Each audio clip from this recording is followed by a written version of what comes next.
This is a story by Bernard Capes, and it was written about 100 years ago, and it's called A Ghost Child. Tryphena was the sole orphaned representative of an obscure but gentle family which had lived for generations in the east of England. The spirit of the fens, of the long grey marshes, whose shores are the neutral ground of two elements, slumbered in her eyes. Looking into them, one seemed to see little beds of tiny green mosses luminous under water, or stirred by the movement of microscopic life in their midst. Secrets, one felt, were shadowed in their depths, too frail and sweet for understanding. The pretty love fancies of babies seen in the eyes of maidens was in hers, to be interpreted into the very cosmic dust of sea urchins, sparkling like chrysoberyls. Her soul looked out through them as if they were the windows of a water nursery. She was always a child among children, in heart and knowledge most innocent, until Jason came and stood in her field of vision. Tryphena was not only an orphan but an heiress. Her considerable estate was administered by her guardian, Jason's father, a widower who adored his only child. The boy was self-willed and perverse, the more so as he was naturally of a hot-headed disposition. Violence and remorse would sway him in alternate moods. He took a delight in crossing his father's wishes and, no less, in atoning for his gracelessness with moving demonstrations of affection. Foremost of the old man's most generous, most cherished products, foremost of the old man's most cherished projects was very naturally a union between the two young people. He planned, manoeuvred, spoke for it with all his heart of love and eloquence, and indeed it seemed at last as if his hopes were to be crowned. Jason, returning from a lengthy voyage, for his enterprising spirit had early decided for the sea, and he was a naval officer, saw and was struck amazed for the transformed vision of his old child playfellow. She was an opened flower whom he had left a green bud. Tryphena could blush, could thrill, could solicit in that sweet way of innocent womanhood. She loved him dearly, wholly, it was plain, and for her part, fearless as nature, she made no secret of her love. She was absorbed in, a captive to Jason from that moment and forever. He responded. What man could have resisted? The two were betrothed. The old man's cup of happiness was brimmed. Then came clouds and a cold wind, chilling the garden of Hesperus. Jason was always one of those who, possessing classic noses, will cut them off on easy provocation to spite their faces. He was proudly independent. This pride was an obsession. It stultified the real good in him, which was considerable.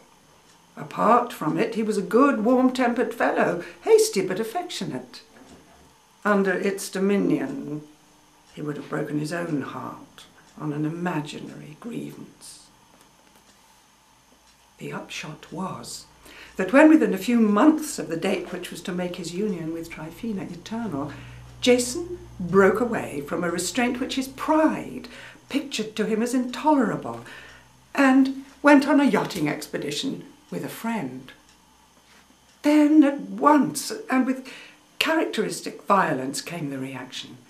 He wrote impetuously, frenziedly, from a distant port, claiming himself Tryphaena's and Tryphaena his forever and forever and ever. They were man and wife before God. He had behaved like an insensate brute, and he was at that moment starting to speed to her side to beg her forgiveness and the return of her love. He had no need to play the suitor afresh.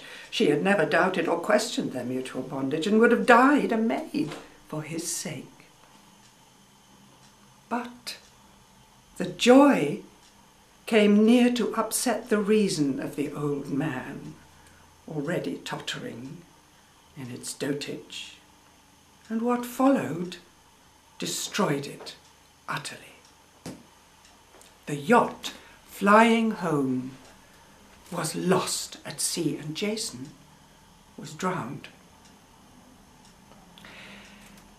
I once saw Tryphaena about this time. She lived with her near-mindless charge, lonely in an old grey house upon the borders of a salt mere, and had little but the unearthly cries of seabirds to answer to the questions of her widowed heart. She worked, sweet in charity, among the marsh folk, a beautiful unearthly presence, and was especially to be found where infants and the troubles of childbearing women called for help and sympathy. She was a wife herself, she would say, quaintly, and some day, perhaps, by the grace of God and the good spirits of the sea, would be a mother. None thought to cross her statement, put with so sweet a sanity, and indeed I have often noticed that the neighbourhood of great waters breeds in souls a mysticism which is remote from the very understanding landowners. How I saw her was thus. I was fishing on a day of chill calm in a dinghy off the flat coast. The stillness of the morning had tempted me some distance from the village where I was staying.